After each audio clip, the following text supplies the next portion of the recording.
Vamos lá, Senhor Jesus, muito obrigado, Senhor, pelo nosso dia. Obrigado pelas coisas que o Senhor haverá de fazer através da tua palavra. Somos apaixonados pela tua palavra. Nós queremos ser transformados pela tua palavra, Senhor Jesus. Clamamos ao Senhor que tudo que o Senhor nos disser através das tuas sagradas escrituras nesta data não seja para nós apenas um gozo intelectual, Senhor Jesus. Impeça isso em nossos corações, em nossas mentes. Por favor, clamamos ao Senhor para que a tua palavra nos santifique, nos transforme e que o fruto do que extrairmos hoje das tuas sagradas escrituras, de fato frutifique nas nossas vidas corriqueiras, que nós sejamos cada vez mais parecidos com o Senhor e que de maneira racional apresentemos o nosso culto ao Senhor. Sabemos que o sacrifício que era impossível que nós efetuássemos, este já foi consumado pelo Senhor no madeiro, lá no Gólgota. E por isso somos gratos ao Senhor. Clamamos, Senhor Jesus, para que esta palavra também frutifique, aqueles que não puderem estar conosco agora, ao vivo, mas que a tua palavra gere aquilo que o Senhor quer que seja gerado na vida das pessoas, para aqueles que também ouvirem esta palavra na posteridade. Nós cremos no poder da tua palavra, nós confiamos no que o Senhor está fazendo aqui no nosso meio. Rogamos que o Senhor esteja aqui conosco, o Senhor é bem-vindo aqui no nosso meio, e sem o Senhor nós não temos como ser iluminados para corretamente interpretarmos aquilo que o Senhor já nos revelou na tua eterna e sagrada Escritura, Senhor Jesus.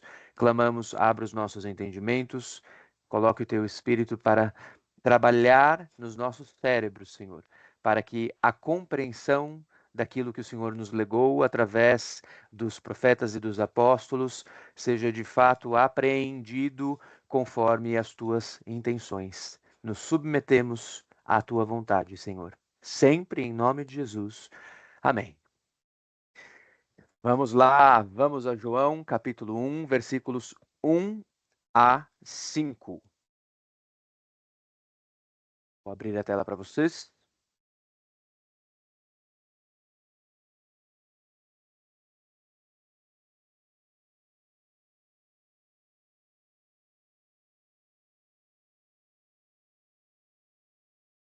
Maravilha.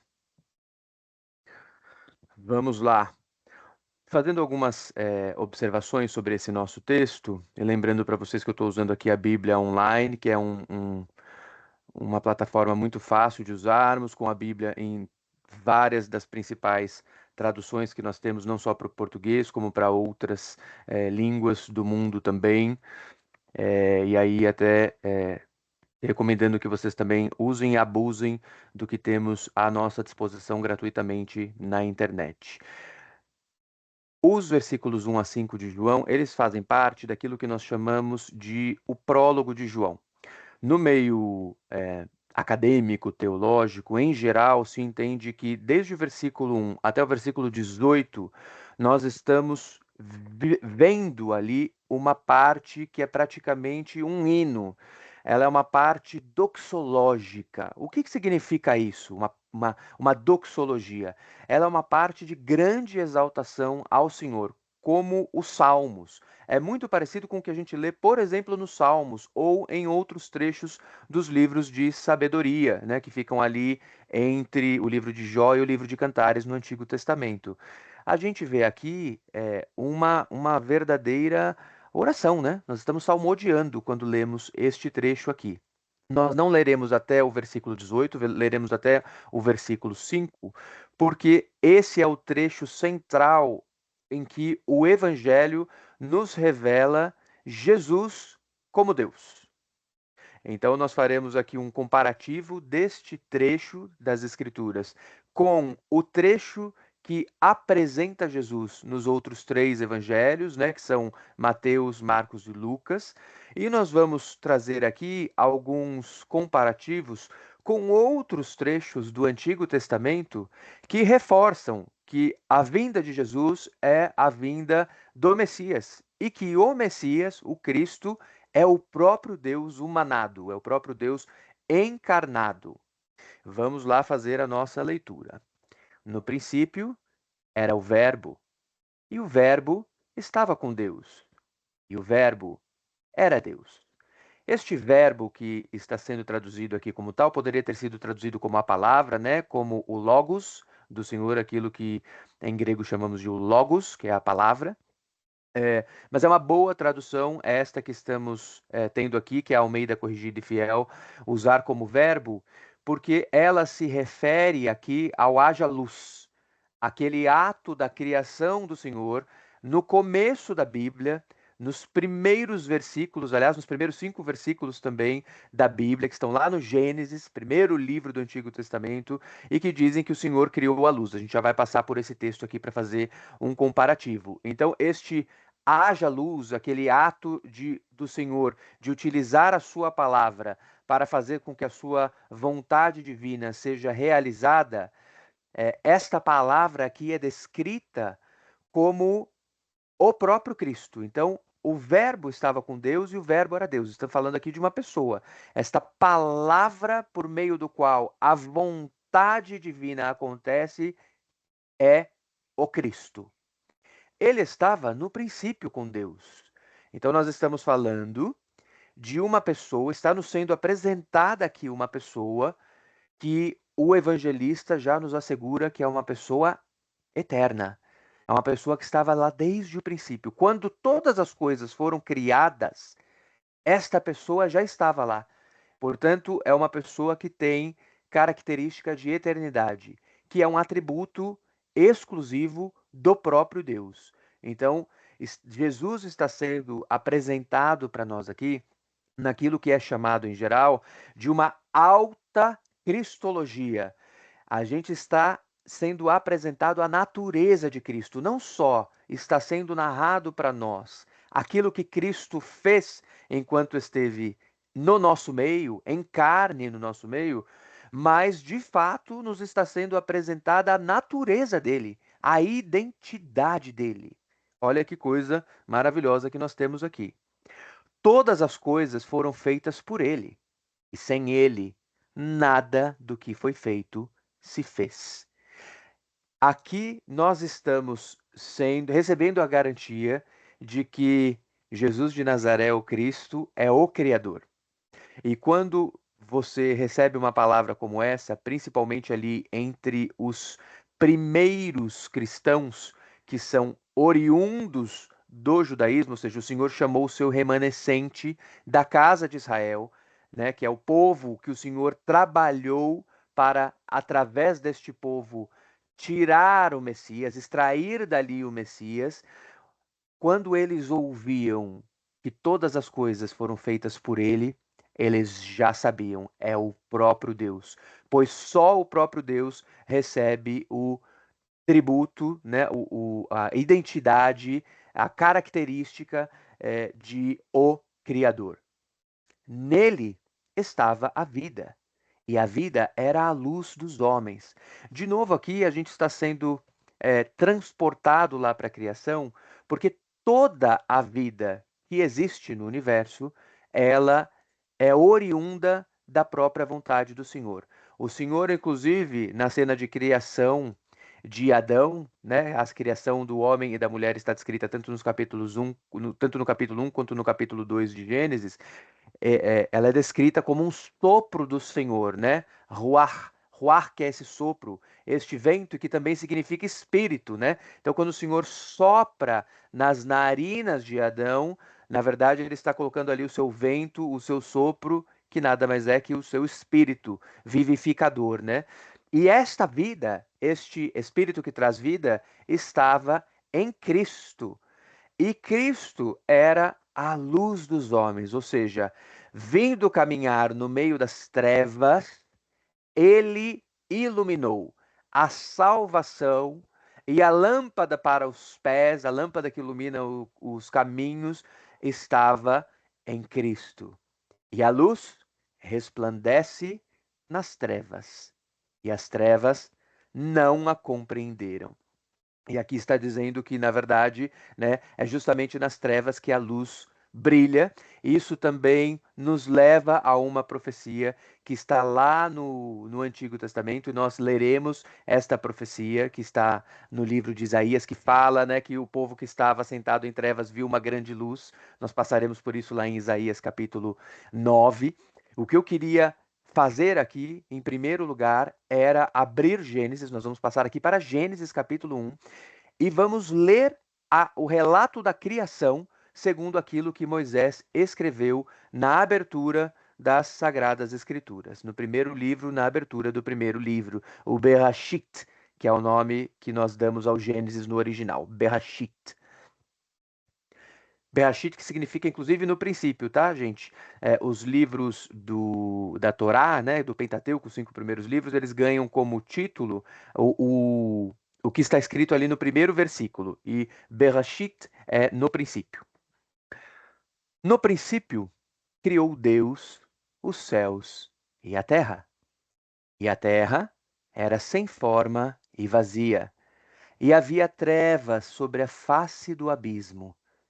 E o Espírito de Deus se movia sobre a face das águas. Vamos ver o que é este relato. Aqui nós estamos em um ambiente, chamemos assim, que não é o ambiente natural que nós conhecemos. Quando nós olhamos para a criação do Senhor, nós vemos algo completamente diferente disso, porque isso é o que é o relato anterior à criação do Senhor.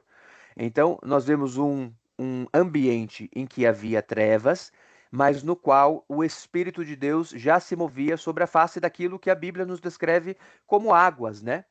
Não temos certeza como definir exatamente o que era isso, se era H2O, conforme nós conhecemos ou não, mas sabemos que este Espírito se movia sobre a face do abismo. Talvez o abismo seja um grande vácuo que existia, nós não sabemos o que é, e então, deste ambiente sem forma, sem nada que nós reconheçamos, né, como forma de criação, o Senhor, pela sua palavra, transforma e cria. E disse Deus: haja luz, e houve luz. Então, o princípio de todas as coisas da criação foi o Senhor fazendo nas trevas resplandecer a sua luz. É muito interessante que, se nós lemos, nós não vamos entrar aqui nos debates, né, sobre criacionismo versus as teorias existentes para a criação do universo, as teorias científicas, a principal delas sendo a do Big Bang, né? Mas é muito interessante para nós que somos da fé cristã, que cremos na Bíblia como a palavra inerrante do Senhor. Desde muitos milênios, provavelmente este texto aqui de Moisés foi escrito há mais ou menos uns 3.500 anos atrás, narrando, né, pelo poder do Espírito Santo aquilo que aconteceu no princípio. Desde então já se sabia que a luz foi o princípio de todas as coisas. E isso é muito parecido com a teoria do Big Bang, em que, em tese, segundo a ciência, teria havido uma grande explosão, né? Que nada mais é também do que uma grande luz aconteceu ali e uma grande expansão aconteceu a partir dessa primeira luz. É muito diferente dos relatos mitológicos que, em geral, nós temos nos povos antigos.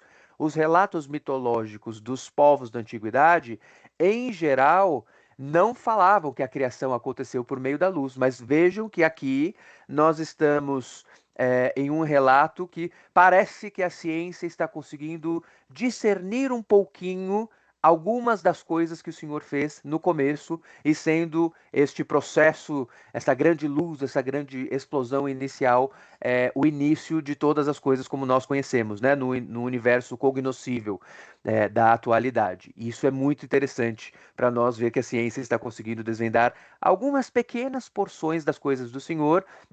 E de fato a Bíblia nos diz, né, que a própria criação, o próprio firmamento anunciam a glória de Deus, né? Então, assim, olhando para a criação, a gente consegue observar algumas das coisas relativas à glória do Senhor. E viu Deus que era boa a luz, e fez Deus separação entre a luz e as trevas. Conforme o Senhor vai criando, né? Este é o primeiro, aquilo que a Bíblia chama de o primeiro dia da criação. Conforme eu disse, nós não vamos fazer um debate de criacionismo aqui para interpretar o que significa este dia, né? Será que dia era o prazo de 24 horas, que é o prazo de rotação da Terra? Enfim, muito se debate porque a própria Terra não estava criada aqui, né? Então, será que o Senhor teria usado essas 24 horas do período de rotação da Terra para serem também os dias sobre os quais ele está narrando aqui? Tudo isso fica para um debate, para o estudo do livro de Gênesis, que nós não vamos levantar aqui agora, mas o que nos interessa é que neste primeiro dia e nos outros dias o Senhor vai olhando para a sua criação e vendo que ela é boa. Afinal, a criação é uma expressão da vontade do Senhor. E nós sabemos que a vontade do Senhor, ela é boa, agradável e perfeita, porque isso nos revela a epístola aos Romanos lá no Novo Testamento, né? E Deus chamou à luz dia, e às trevas chamou noite.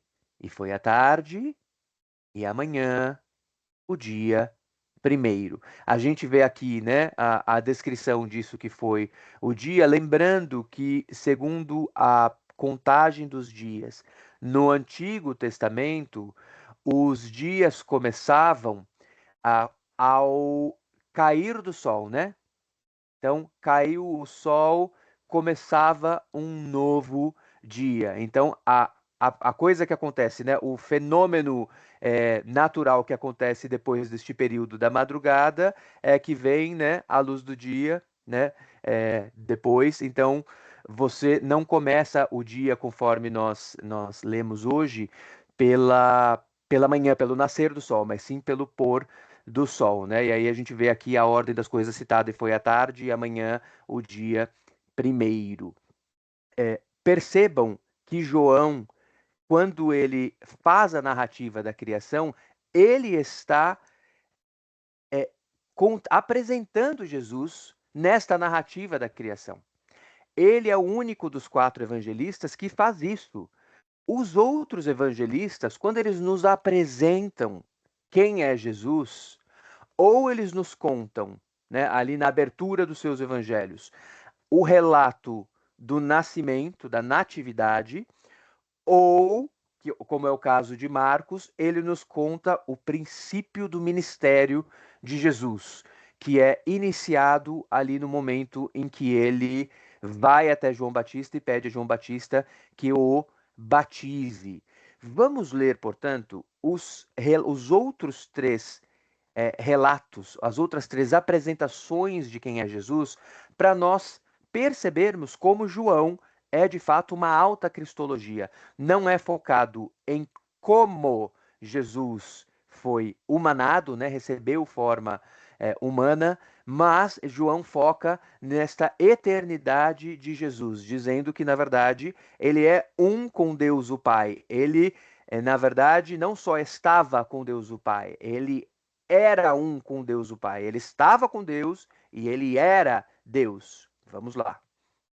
Vamos passar, então vamos na ordem que nós temos hoje no Novo Testamento, a ordem dos evangelhos que nós temos hoje, começando por Mateus. Nós vamos começar ali onde se abre o relato do nascimento dele, no versículo 18.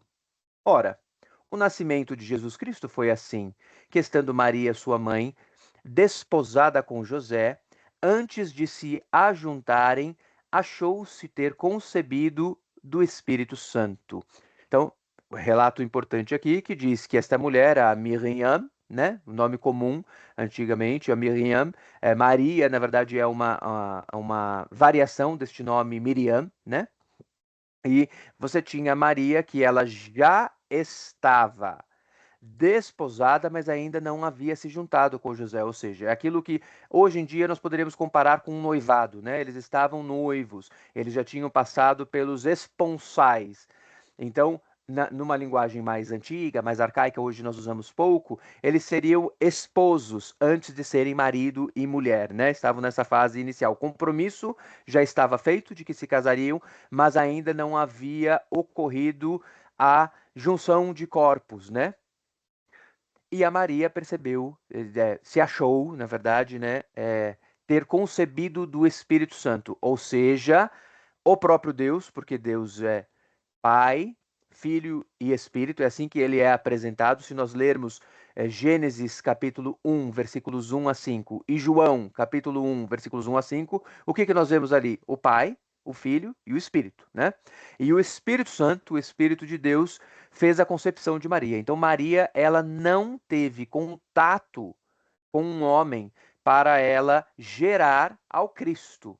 Isto é verdade sobre as Escrituras. Então é até bom a gente desmistificar algumas coisas sobre o nascimento de Jesus, pois há muitas outras histórias que são extra-bíblicas e que são enxertadas junto com a narrativa bíblica. E para nós cristãos, só nos interessa a narrativa bíblica.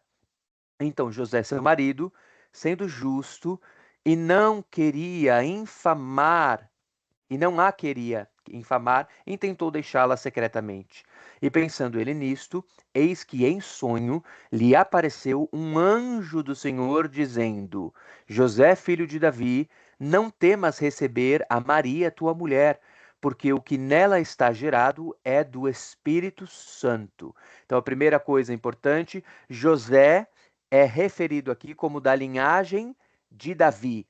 Davi, o rei. Então, é dito, né, não é chamada aqui a paternidade imediata de José, mas sim a paternidade lá na sua ascendência longínqua, que é justamente para ressaltar que José não só é da tribo de Judá, porque havia profecias veterotestamentárias, né, profecias do Antigo Testamento, que diziam que Jesus, o Cristo, né, o Messias, nasceria da linhagem de Davi, não só da linhagem de Judá, mas especificamente da linhagem real de Davi. E aqui nós já sabemos, portanto, que José é da linhagem do rei Davi.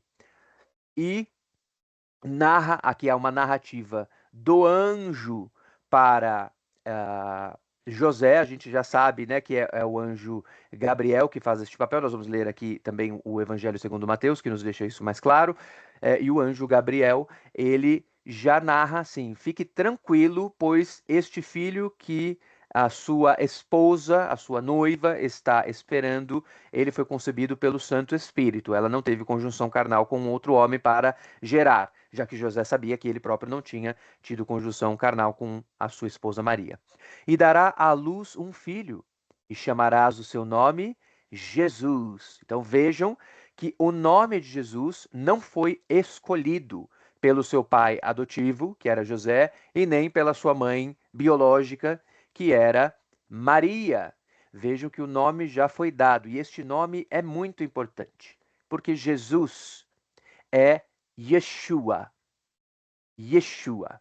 E Yeshua é uma variação diminuída de Yahushua. E Yahushua significa Jeová é salvação. Então vejam que o nome do nosso Senhor é Jeová é salvação. Então ele vem, ele já chega com esta carga do nome, dizendo que a salvação de Jeová está nele.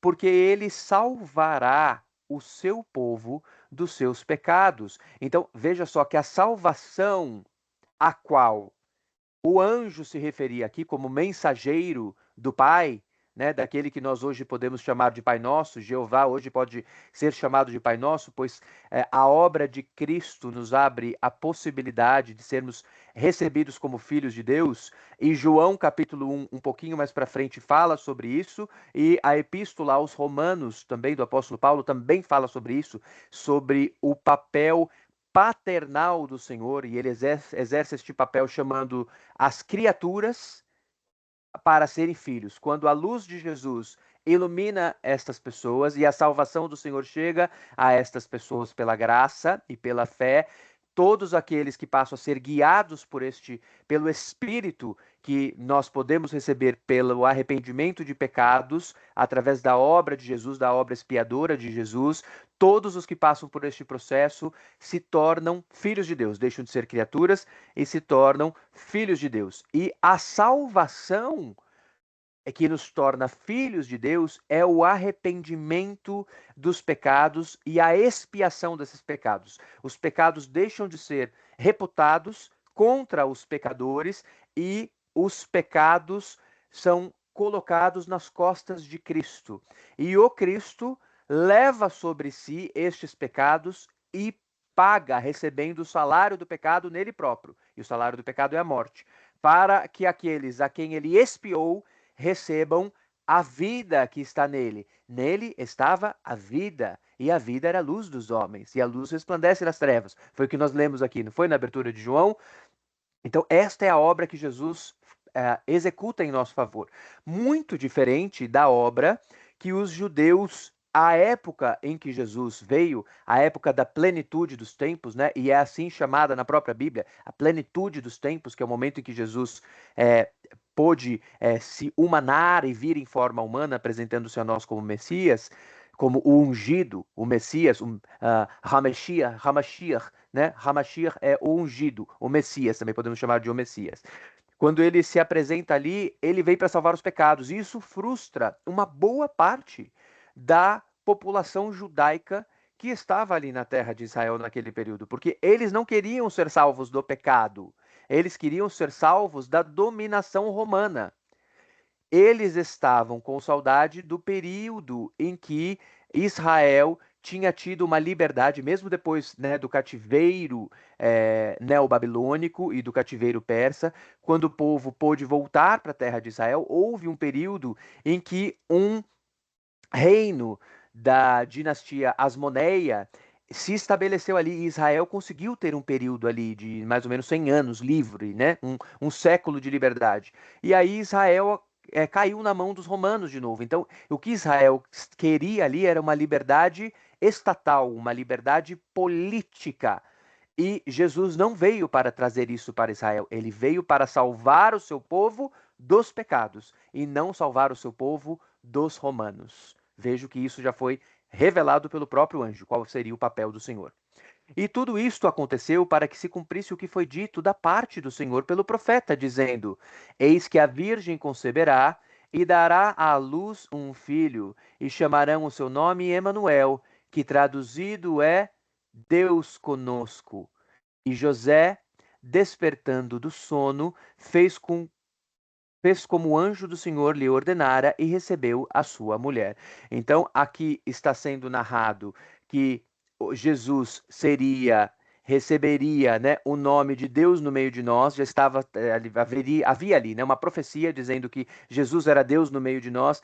Emmanuel, que é Deus conosco mesmo, né? El é Deus e este Emmanuel é junto conosco, né? Então, Jesus seria Deus no meio de nós.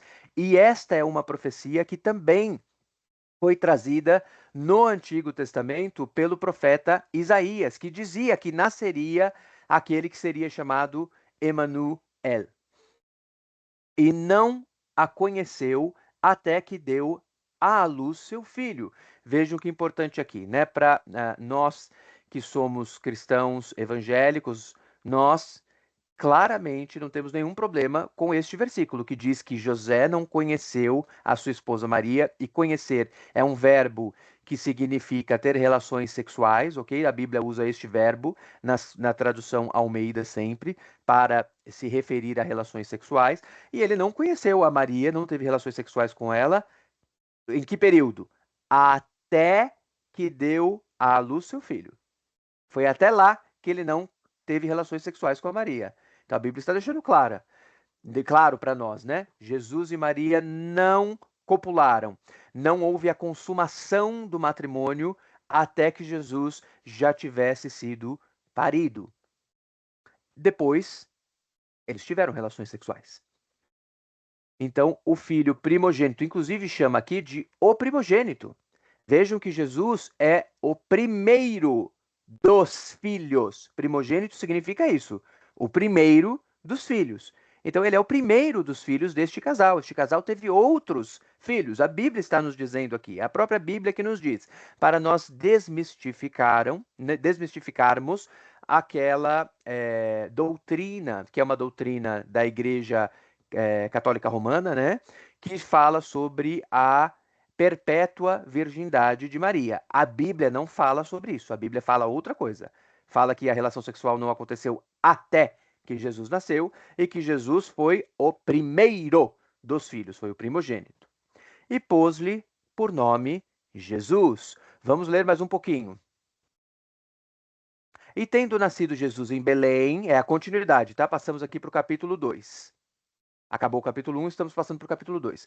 E tendo nascido Jesus em Belém de Judéia, no tempo do rei Herodes, aqui estamos falando de Herodes I, ou Herodes o Grande, né? Porque Herodes teve outros filhos chamados Herodes, conforme nós falamos na última aula, né? Então, este aqui é Herodes o Grande, que também pode ser chamado de Herodes I. Eis que uns magos vieram do Oriente a Jerusalém. Homens sábios, né? Magos como homens sábios que vieram do Oriente. Parece nos estar revelando que eles vieram da terra que estava ali na região da Mesopotâmia, que era a terra onde antes havia o reino de Babilônia, né? E depois da Babilônia, terra dominada pela Pérsia, que também foram povos, que foram dois povos que dominaram sobre Israel no período do cativeiro. Dizendo: Onde está aquele que é nascido rei dos judeus? Porque vimos a sua estrela no Oriente e viemos a adorá-lo. Então, essas pessoas viram a estrela, puderam interpretar que essa estrela era sinal de nascimento de uma figura real, era uma revelação divina para o nascimento de uma figura real, e foram até Jerusalém, seguindo esta estrela, e supuseram que estaria, né, na família do rei Herodes, que reinava sobre a Judéia neste período, esta figura real que teria nascido. E agora vamos ver o que acontece. E o rei Herodes, ouvindo isto, perturbou-se, e toda Jerusalém com ele, e congregados todos os principais sacerdotes, ou seja, né, a alta cúpula dos levitas, que eram os sacerdotes do povo a esta época, e os escribas do povo, perguntou-lhes onde havia de nascer o Cristo. Então, os escribas, que eram os que trabalhavam com os pergaminhos antigos, né, que tinham ali os textos bíblicos.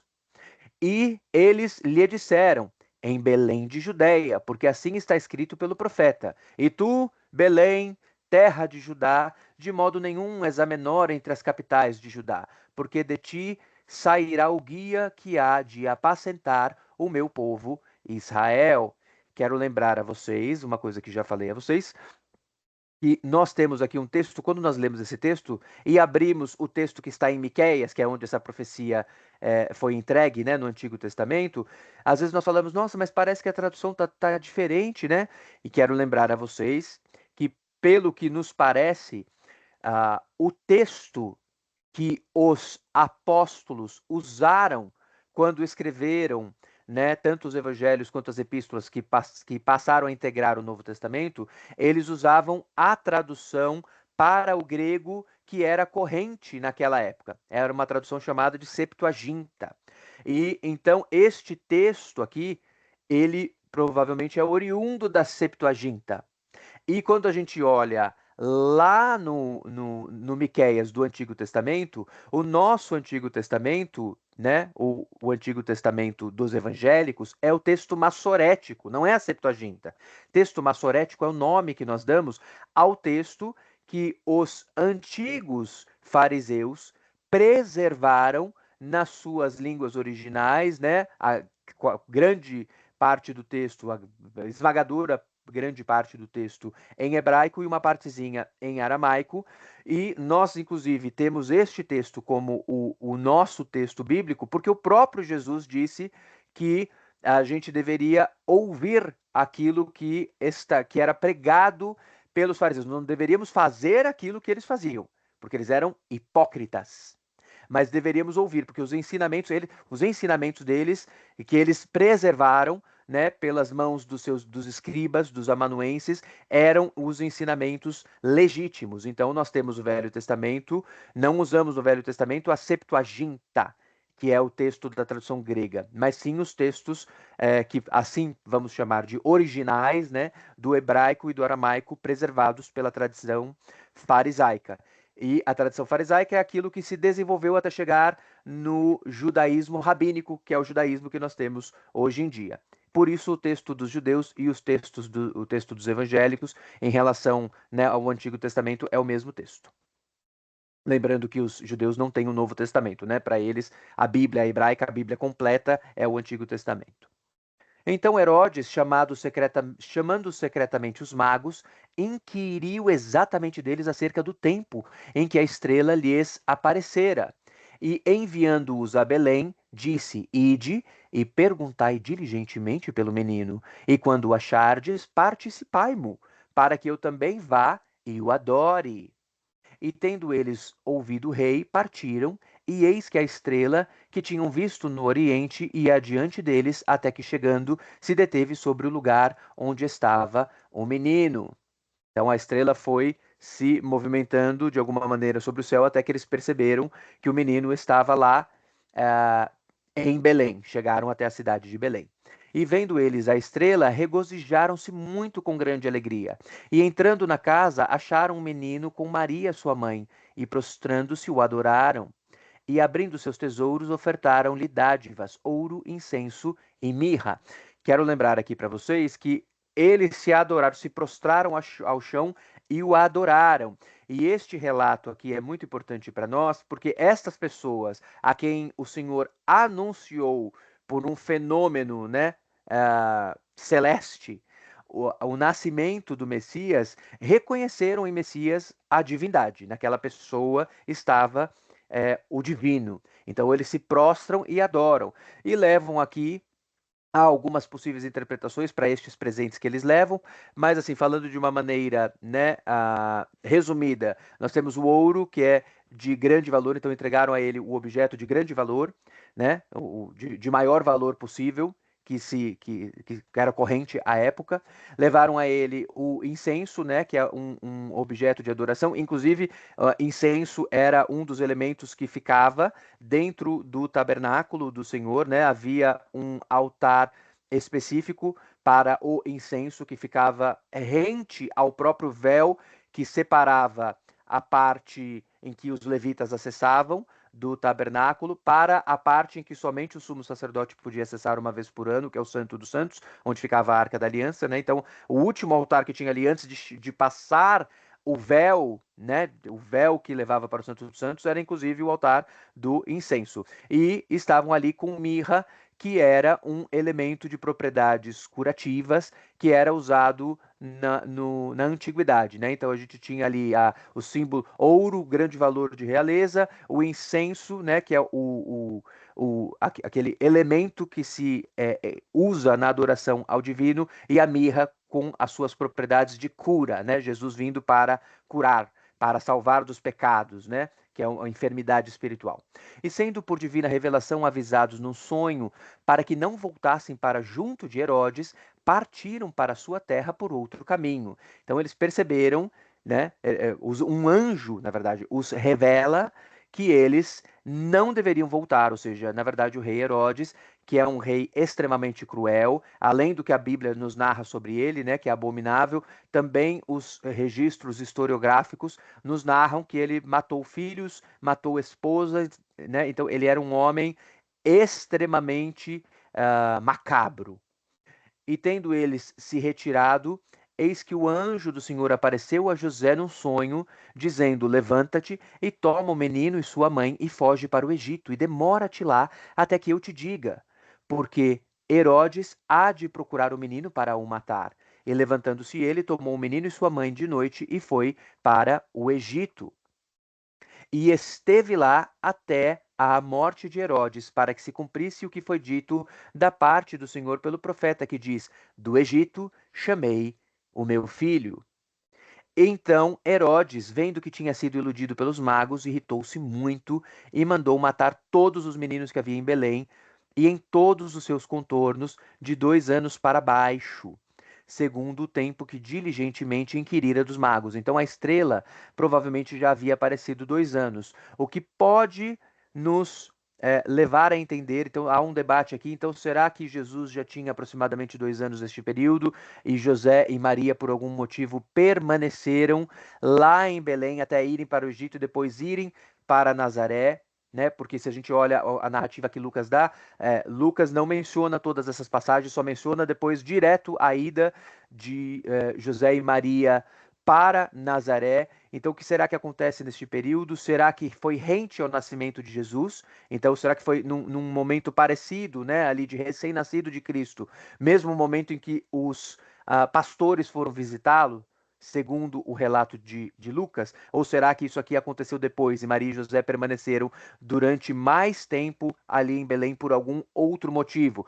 Talvez justamente porque para não gerar escândalo sobre como é que então Maria já teve este menino, né? Alguém calcular o tempo, mas espera aí, mas será que José e Maria, mesmo José e Maria não estavam casados? Será que José conheceu a Maria, né? Teve relações sexuais com a Maria antes do casamento? Então pode ser também isso uma explicação para o motivo de eles terem permanecido em Belém, se é que permaneceram em Belém. Ou pode ser que a estrela apareceu para essas figuras chamadas de magos, né? E quero lembrar a vocês que a Bíblia não está dizendo ali que foram 3 magos, né? Vocês viram, né? Não está escrito que foram 3. E também não está escrito que foram reis. Então, essa história dos 3 reis magos também é uma história mitológica, né? Ela sai de um texto da antiguidade chamado de Crônicas Alexandrinas, essa história de que foram 3 reis magos, né? E dando a eles, inclusive, nomes e dando a eles fontes erradas, né? Sobre a origem deles, dizendo que eles vieram de lugares que eles não vieram, porque a Bíblia deixa claro que eles vieram do Oriente, né? Então, para nós, eram os magos do Oriente. É isso, nós nos limitamos a dizer aqui. Inclusive, as tradições, elas são diferentes entre diferentes expressões de crença. Se você olha os católicos, eles falam dos 3 reis magos. Se você olha os ortodoxos orientais, eles falam de 12 reis magos, né? Nós que somos cristãos evangélicos, nós cremos no que está na Bíblia. Foram magos do Oriente, nem reis, nem 3, não sabemos quantos. E vem do Oriente, né? Todos vêm do leste. Não vem do sul, não vem de nenhuma outra região, vem do leste. Então Herodes, vendo que tinha sido iludido pelos magos, irritou-se muito, mandou, né, entendeu que todas as crianças de até 2 anos precisavam ser mortas, então se cumpriu o que foi dito pelo profeta Jeremias, que diz: em Ramá se ouviu uma voz, lamentação, choro e grande pranto, Raquel chorando seus filhos, e não quer ser consolada, porque já não existem. Vamos passar, vamos ver o que Marcos diz. Marcos é o menor dos evangelhos que nós temos, ele é bem curtinho. Se a gente lê os textos de Mateus e de Lucas, praticamente uma grande porção, né? Uma grande porção de Marcos está dentro destes outros evangelhos. A gente vê assim textos idênticos em muitas partes, né? E grande parte dos textos. João, como ele dá uma outra abordagem, né? Uma abordagem muito cristológica, ele narra os eventos todos ali da vida, morte e ressurreição de Jesus por uma outra perspectiva. Então, João, ele, conforme falei na aula passada, ele é visto como um outro evangelho com uma outra perspectiva. E os outros 3 evangelhos, Mateus, Marcos e Lucas, são chamados de sinóticos, né? Eles têm mais ou menos uma mesma cronologia. Há diferenças entre um e outro, tem textos que estão em um e não estão no outro, né? Praticamente todos os textos de Marcos estão em Mateus e Lucas, mas muitos dos textos de Mateus só estão em Mateus e de Lucas só estão em Lucas, né? E vejam que Marcos, ele não conta o nascimento de Jesus. Então a gente tem João, que diz que conta a origem de Jesus como estando Jesus é o eterno, que estava lá antes da criação. Através dele a criação foi feita. Aí você tem Mateus, que narra o nascimento de Jesus e o anúncio de Jesus a magos do Oriente para que venham adorar a Jesus. Agora vamos ver o que Marcos fala, vamos ver o que o segundo evangelho fala. E aconteceu naqueles dias que Jesus, tendo ido de Nazaré da Galileia, foi batizado por João no Jordão. Olha, já começa no ministério de Jesus. A origem de Jesus é apresentada como a abertura do seu ministério. E logo que saiu da água, viu os céus abertos e o Espírito, que como pomba descia sobre ele. E ouviu-se uma voz dos céus que dizia: Tu és meu filho amado, em quem me comprazo. E logo o Espírito o impeliu para o deserto. Então, Jesus abre o seu ministério ali no momento do batismo, né, junto a João Batista, que é o último profeta segundo as profecias do Antigo Testamento, né? Então ele vai ali no último dos profetas, passa por este processo de batismo, o reconhecimento do Pai, né, de Jeová, acontece ali a validação de Jeová dizendo: Este é o meu filho. E então ele vai para o deserto sofrer as tentações que Satanás, as 3 famosas tentações que Satanás vai levantar ali contra Jesus, né? Vamos ver o que diz então o terceiro evangelho. Já vimos então o primeiro, que é Mateus, vimos o segundo, que é Marcos. O que diz o terceiro evangelho sobre a origem de Jesus? Vamos ver o que diz. Vamos lá em Lucas, capítulo 1, vamos ali no versículo 1. Tendo, pois, muitos empreendido, pôr em ordem a narração dos fatos que entre nós se cumpriram, segundo nos transmitiram os mesmos que os presenciaram desde o princípio e foram ministros da palavra, pareceu-me também a mim conveniente descrevê-los a ti, ó excelente Teófilo, por sua ordem, havendo-me já informado minuciosamente de tudo desde o princípio, para que conheças a certeza das coisas de que já estás informado. Então aqui a gente tem Lucas, que é o primeiro tomo, né, de uma escrita que foi feita para esta pessoa chamada Teófilo, e o livro de Atos é o segundo tomo. Então a gente tem como se fossem 2 livros conectados um ao outro. Como primeira parte é Lucas, a segunda parte é Atos. Então a gente tem o mesmo autor, né? Lucas, vamos chamá-lo aqui de Lucas, escrevendo esta história. Primeiro a história de Jesus e depois a história dos apóstolos, depois que Jesus ascendeu aos céus, lá no livro de Atos. Existiu no tempo de Herodes, rei da Judéia, certo sacerdote chamado Zacarias, da ordem de Abias. Não, não era aqui que eu queria a história. Pera aí, gente. Eu tinha separado uma coisa aqui.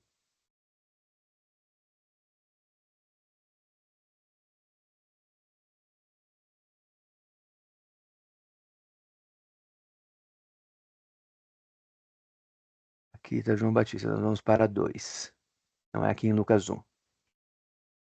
É em Lucas 2. Passamos aqui para Lucas 2. Vamos lá. E aconteceu naqueles dias que saiu um decreto da parte de César Augusto para que todo mundo se alistasse. Este primeiro alistamento foi feito sendo Quirino presidente da Síria. Quando vocês leem textos que estão entre parênteses na Bíblia, são textos que eles não aparecem nos manuscritos mais antigos.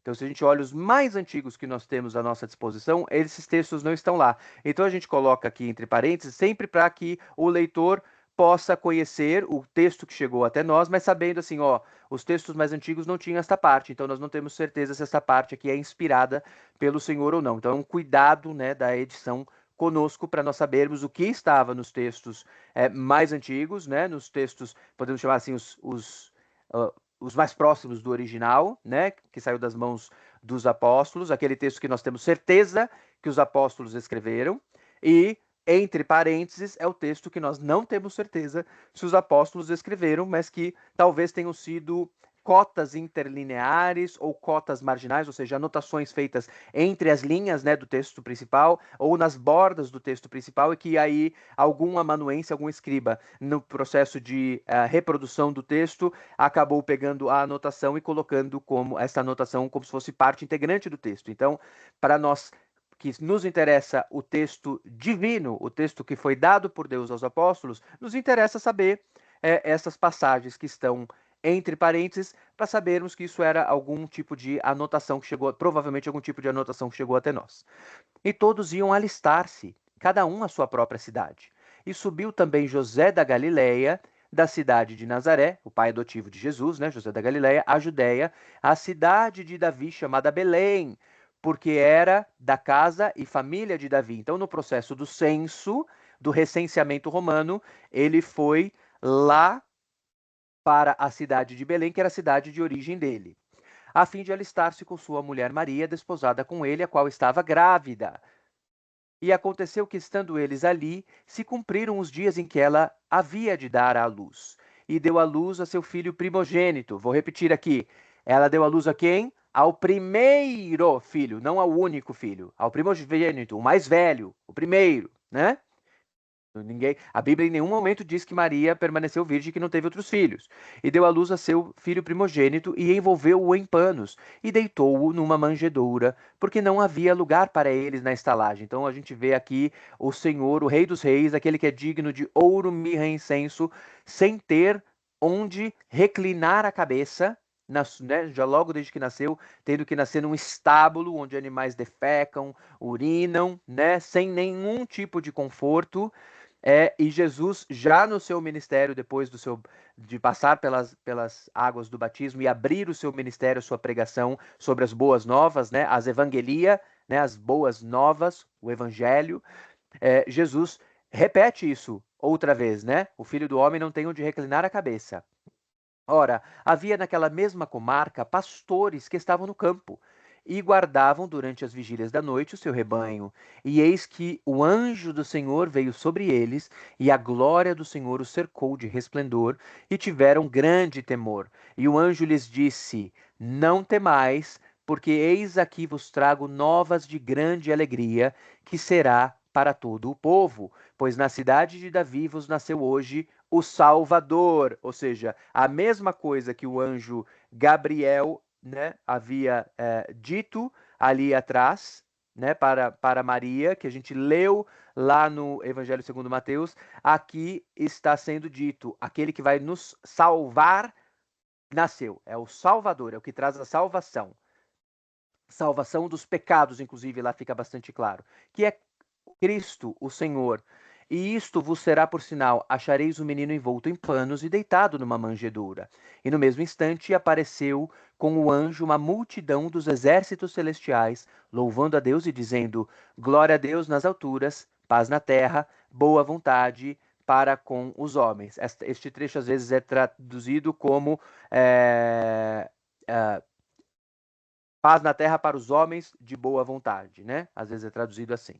E aconteceu que, ausentando-se deles os anjos para o céu, disseram os pastores uns aos outros: Vamos, pois, até Belém e vejamos isso que aconteceu e que o Senhor nos fez saber. Então vejam, quero recitar aqui para vocês um exército, uma multidão dos exércitos celestiais, né? Glorificando a Deus por esta obra do envio do Messias. Até os anjos nos céus louvaram. E pode sair daqui uma grande discussão, né, teológica, porque o anjo do Senhor aparece à frente e depois do anjo do Senhor aparece uma multidão dos exércitos celestiais. E quando a Bíblia, em geral, nos fala do anjo do Senhor e não de um anjo, em geral, ela está falando do próprio Deus. Então aqui sai uma discussão, olha só, como Deus é onipresente também, talvez ele estivesse aqui aparecendo como o anjo do Senhor, ao mesmo tempo que estava já humanado lá dentro da estrebaria, envolto em panos, na manjedoura. Olha só que coisa interessante, né? Mas esse não é o nosso foco aqui, nós estamos só comparando com o Evangelho de João, então nós não vamos entrar aqui nos pormenores de Lucas. E aconteceu que, ausentando-se deles, partiram para o céu, disseram os pastores uns aos outros: Vamos, pois, até Belém e vejamos isso que aconteceu e que o Senhor nos fez saber. E foram apressadamente e acharam Maria e José e o menino deitado na manjedoura. E vendo-o, divulgaram a palavra que acerca do menino lhes fora dita. E todos os que a ouviram se maravilharam do que os pastores lhes diziam. Mas Maria guardava todas estas coisas, conferindo-as em seu coração. A gente tem outras passagens em que a gente percebe que a família de Jesus vai guardando essas coisas, né? E principalmente Maria. Em geral, se dá foco ali que ela vai guardando isso no coração. Então ela ouve isso aqui, depois ela ouve no templo, né, o ancião Simeão e a profetisa Ana também falando, e ela guarda isso no coração. Depois Jesus com 12 anos, acontece aquele episódio no templo em que ele está debatendo com os principais dos sacerdotes, e Maria e José não sabem onde eles estão, e aí Maria e José dão uma bronca em Jesus, e Jesus fala: eu estava cuidando dos interesses do meu pai. E aí Maria guarda de novo isso no coração. Depois, mais para frente, tem aquele episódio em que se diz que a família de Jesus achou que Jesus estava louco quando ele começou a fazer as suas pregações de maneira mais aberta, né? E aí eles tentaram ir ter com Jesus no meio da multidão, e Jesus diz, né, que a minha família é quem faz a vontade do Senhor. Então a gente tem ali a família durante alguns períodos guardando essas informações e não tendo certeza de como processar essas informações. Mas nós sabemos depois, lá no final do Evangelho, que a família de Jesus finalmente compreendeu tudo. E a gente tem não só a Maria, né, a própria Maria de Nazaré, mãe de Jesus, acompanhando todo o ministério, inclusive no processo de ressurreição ali de Jesus. E nós temos um dos irmãos de Jesus, que é Tiago, se tornando o bispo de Jerusalém, o principal pastor de Jerusalém mais à frente, né? E voltaram os pastores, glorificando e louvando a Deus por tudo que tinham ouvido e visto, como lhes havia sido dito. E aqui nós temos então: os céus louvaram o nascimento de Jesus, a terra louvou o nascimento de Jesus. A história aqui continua com a apresentação de Jesus no templo, e ali se conclui a infância de Jesus um pouco mais à frente. Não é o texto que nós queremos focar aqui. Então, só para dizer para vocês, a passagem que eu citei aqui do ancião Simeão, que estava esperando para ver o Messias, ele vê Jesus sendo levado para passar, né, pela apresentação ali no Senhor, porque José e Maria, sendo judeus, cumpriram ali os ritos todos do Antigo Testamento. Inclusive, nos é dito que eles faziam as peregrinações anuais até Jerusalém, né, todos os anos, o que nos leva a crer que, inclusive, quando estavam no Egito, saíam do Egito, faziam a peregrinação e depois retornaram até que o rei Herodes tivesse falecido. Né, faziam todas as suas peregrinações, e outras pessoas, até uma profetisa, depois identifica e louva a Deus que estava ali perante o Messias. Quero dizer para vocês também que nós temos a genealogia de Jesus. Então, assim, a apresentação de Jesus, além de a gente ter a apresentação divina de Jesus em João e as apresentações humanas de Jesus nos evangelhos sinóticos, né, nos outros três, nós temos Mateus e Lucas também dando uma genealogia de Jesus. O Mateus, na verdade, ele foca na genealogia de Jesus até Abraão, para mostrar assim, olha, Jesus vem da linhagem do nosso patriarca, e o patriarca dos judeus é Abraão. Então aqui passa pela linhagem toda de Jesus até chegar em Abraão, de José até Abraão. E em Lucas passa pela linhagem de José até chegar a Adão, o primeiro homem. Vai passando.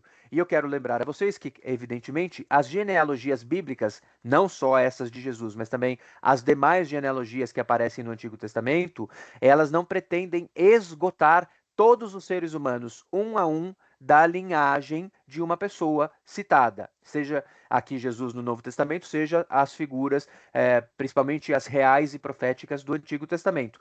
Mas sim citar as principais pessoas. Então, as principais pessoas são citadas. Tendo nós falado isso, eu queria que, antes da gente terminar, nós víssemos o que o Antigo Testamento falava sobre a vinda de Jesus, já que a gente tem o Evangelho de João dando enfoque nesta natureza sobrenatural do Cristo.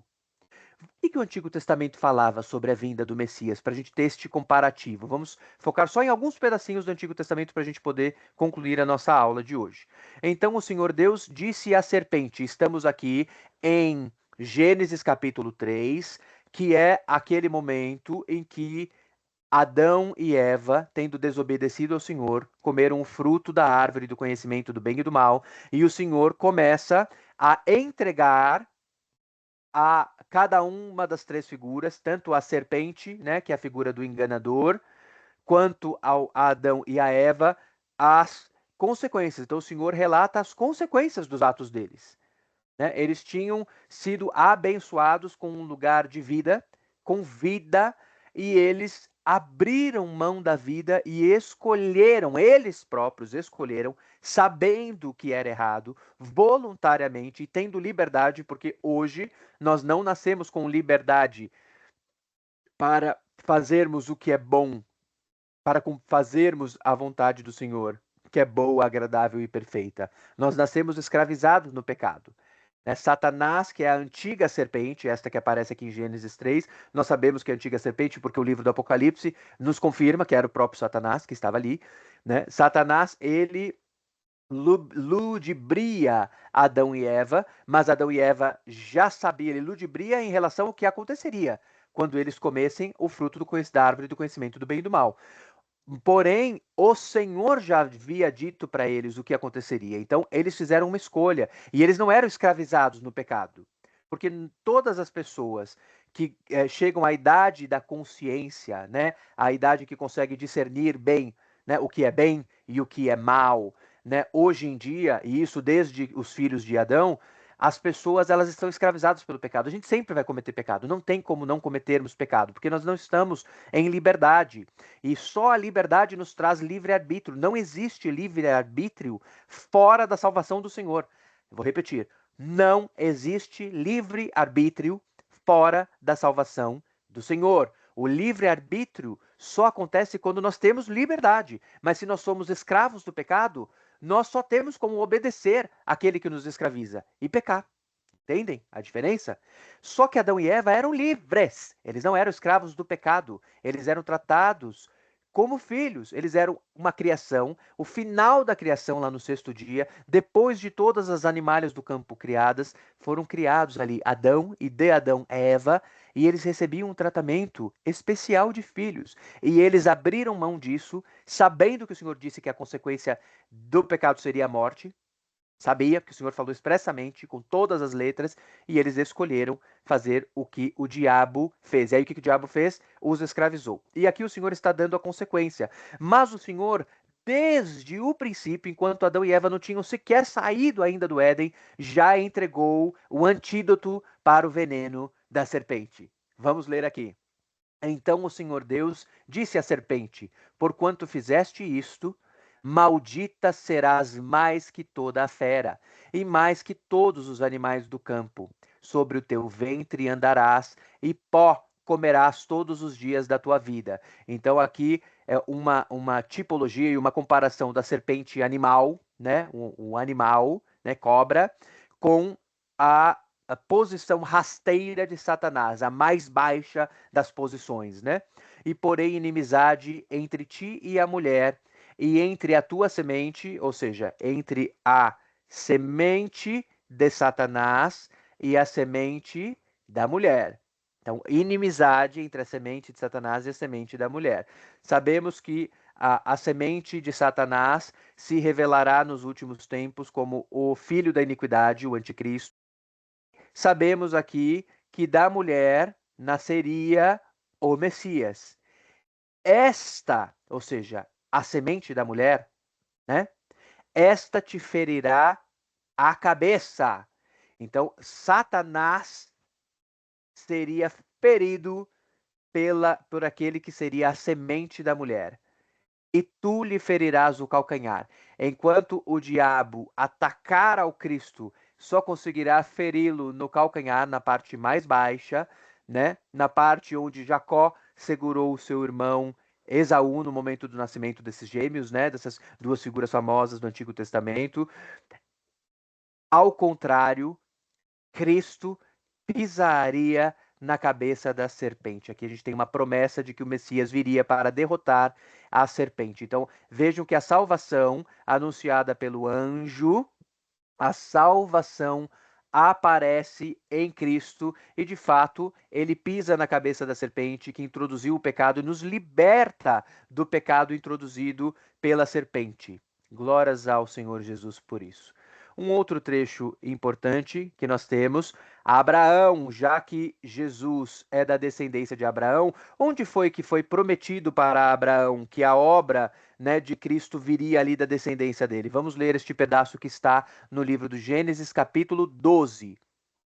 Ora, o Senhor disse a Abraão: Sai-te da tua terra, da tua parentela e da casa de teu pai, para a terra que eu te mostrarei. Lembro que na aula passada eu falei para vocês, né, que Ur dos Caldeus, a terra de onde saiu Abraão, estava lá próximo da Mesopotâmia, né, lá próximo do Golfo Pérsico, né, lá para o oriente de Israel. Então Abraão é chamado de lá da terra de Ur dos Caldeus e passa a peregrinar, que o Senhor disse que mostraria para ele, né, uma terra específica, que nós aqui já sabemos que é a terra de Canaã, né, hoje conhecida como terra de Israel. E far-te-ei uma grande nação, e abençoar-te-ei, e engrandecerei o teu nome, e tu serás uma bênção. Então veja que Abraão, o patriarca dos judeus, seria uma bênção, e o Senhor faria um trabalho através dos judeus ali. E agora a parte mais importante para nós.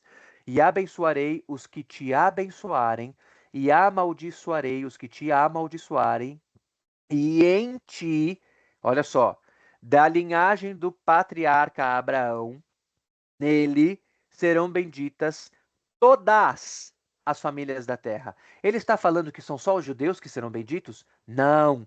A partir da obra que o Senhor estava fazendo ali na vida de Abraão e que o Senhor renova no filho de Abraão, que é Isaac, e depois renova no neto de Abraão, que é Jacó, todas as famílias da terra seriam abençoadas. Quem é que veio para o mundo e, através dele, abriu a salvação que antes era só dos judeus para todos os seres humanos que crescem na terra? Jesus o Cristo.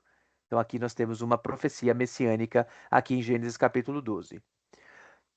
Quero lembrar para vocês que a profecia ela é renovada, né, para o filho, como eu falei aqui, que é Isaac, e também para o neto. Eu quero redizer aqui para vocês, quero ler para vocês a renovação da profecia que foi feita para Jacó, que é o neto de Abraão. Partiu, pois, Jacó de Berseba, estamos no capítulo 28 de Gênesis, ok? Gênesis 28. Partiu, pois, Jacó de Berseba e foi a Arã, ou seja, Jacó se envolveu numa confusão com o seu irmão Esaú. Jacó foi mentiroso, enganador, enganou o pai, enganou o irmão, contou com um complô ali que aconteceu com a mãe dele, né, a Raquel, e a Raquel não, a Rebeca, perdão, né, a Rebeca, e desta bagunça ali da família de Jacó com a Rebeca, Esaú e Isaac, acontece que Jacó precisa fugir, porque o irmão dele fica tão irado contra ele que o irmão dele seria até capaz de matá-lo. E ele foge, olha que interessante, ele faz o caminho contrário. Ele foge da terra que o Senhor mostrou para o avô dele e vai em direção ao Oriente. Fez o caminho contrário de Abraão. E ele tem uma experiência com Deus neste caminho. Vamos ver. Partiu, pois, Jacó de Berseba e foi a Arã. E chegou a um lugar onde passou a noite, porque já o sol era posto. E tomou uma das pedras daquele lugar e a pôs por seu travesseiro, e deitou-se naquele lugar. E sonhou, e eis uma escada posta na terra, cujo topo tocava nos céus, e eis que os anjos de Deus subiam e desciam sobre ela. A mesma imagem que depois Jesus usa, quando Jesus está chamando os seus apóstolos, nós leremos aqui no Evangelho segundo João, Jesus falando, também citando esta passagem e dizendo que os anjos de Deus subiriam e desceriam sobre ele próprio, Jesus, né, fazendo uma referência a esta passagem desta escada de Jacó, aqui do sonho de Jacó. E eis que o Senhor estava em cima dela, em cima da escada, e disse: Eu sou o Senhor Deus de Abraão, teu pai, o Deus de Isaque. Então vejam aqui, Abraão não era o avô, mas por que está falando que é pai? Quero relembrar a vocês, nas genealogias bíblicas, nós citamos as pessoas famosas, né, os antecedentes, os ascendentes famosos das pessoas. Assim como o José, pai adotivo de Jesus, também não foi chamado de filho de Davi, né? Foi citado lá atrás, né, na genealogia. Isso era comum, ok? Então, eu sou o Senhor, Deus de Abraão, teu pai, e o de Isaque. Esta terra em que estás deitado, darei a ti e a tua descendência. E a tua descendência será como o pó da terra, numerosa como o pó da terra, não é? E estender-se-á ao ocidente, ao oriente, ao norte e ao sul. Veja assim que, ó, para todos os lados vai crescer a descendência dele. E em ti e na tua descendência serão benditas todas as famílias da terra.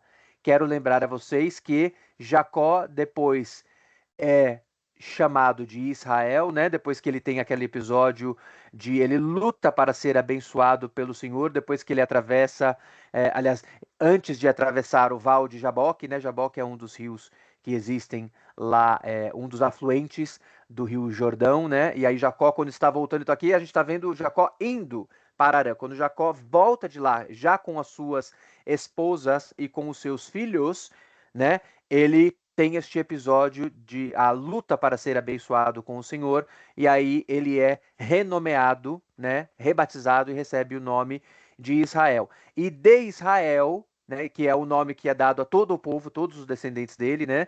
Ele tem 12 filhos, os 12 filhos dele se multiplicam, formam 12 tribos, e destas 12 tribos forma-se o povo, a nação de Israel, de onde sai o Messias.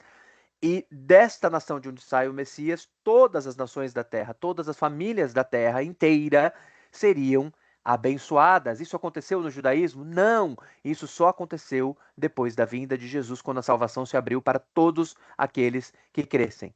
E eis que estou contigo e te guardarei por onde quer que fores, e te farei tornar a esta terra, porque não te deixarei até que haja cumprido tudo que tenho falado.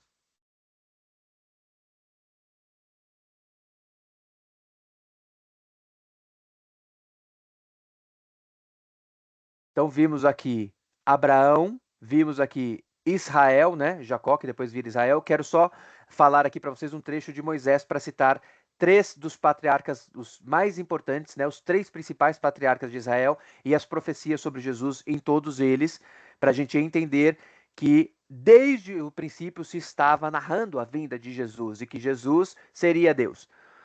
Aqui está Moisés conversando com o povo antes do povo entrar na terra prometida. Então o povo passa pelos 40 anos de deserto, o povo chega até ali, né, as margens da entrada daquilo que se torna depois a terra de Israel. E aí Moisés está relembrando todas as obras do Senhor, os mandamentos do Senhor, ali no livro de Deuteronômio. Então estamos aqui em Deuteronômio capítulo 18, né? Para que o povo entre relembrado. A primeira geração, aquela geração que havia desobedecido ao Senhor, apesar de ter visto as pragas do Egito, de ter visto a abertura do mar para eles passarem, foi uma geração desobediente. Esta geração passou, essa geração faleceu, e agora, para uma nova geração, Moisés estava renovando aqui a lei, renovando aqui os mandamentos para que eles fossem capacitados para cumprir a aliança do Senhor. Perfeito serás com o Senhor teu Deus, porque estas nações que hás de possuir, então está falando aqui, ó, a terra que vocês vão entrar, vocês vão dominar essas outras nações, e vocês é que vão habitar nessa terra, ouvem os prognosticadores e os adivinhadores, ou seja, gente que usa mediunidade, né? Isso é proibido. Porém, a ti, o Senhor teu Deus não permitiu tal coisa, não existe médium. Existe profeta, médium não. O Senhor teu Deus te levantará um profeta. Opa, opa, opa. O que está falando aqui? O Senhor teu Deus te levantará um profeta do meio de ti, de teus irmãos, como eu. A ele ouvireis. Um profeta como quem? Um profeta como ele. Conforme a tudo o que pediste ao Senhor teu Deus em Horebe, Monte Horebe e Monte Sinai são o mesmo lugar, né? Então, lá em Horebe, lá no lugar onde desceram os 10 mandamentos, no dia da assembleia, dizendo: Não ouvirei mais a voz do Senhor teu Deus, nem mais verei este grande fogo para que não morra. Então o Senhor me disse: Falaram bem naquilo que disseram.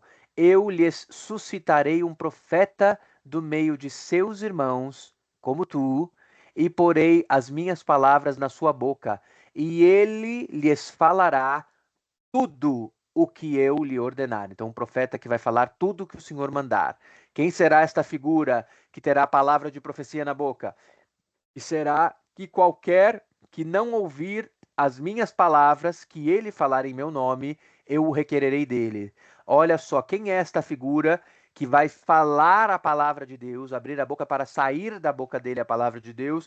Dou spoiler aqui, relembrando que lá no Apocalipse, a espada de Deus sai da boca de Jesus, né? Como a palavra do Senhor, a palavra do Senhor, então, enquanto uma espada afiada, né?